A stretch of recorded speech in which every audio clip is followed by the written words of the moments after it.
नमस्कार दोस्तों, ये 2012 मॉडल 4018 पंजाब नंबर की गाड़ी है। ट्रॉली इसके पीछे 28 फीट है। नॉन एक्सीडेंटल ये गाड़ी है और टायर गाड़ी के नीचे लमसम 1,40,000 रुपये के पक्के टायर हैं। ट्रॉली इसके पीछे 28 फीट है और इंश्योरेंस सब कुछ वैलिड है।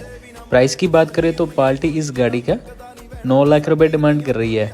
बाकी आपकी मौके पे डील 9.9 के आजू बाजू जहां मर्जी हो सकती है। 2012 मॉडल 28 फीट ट्रॉली। और ज़्यादा जानकारी के लिए डिस्प्ले पे दिए गए नंबर पे आप हमसे बात कर सकते हैं। ये आज की लेटेस्ट ही फ़ोटो खिंची हुई है गाड़ी की है।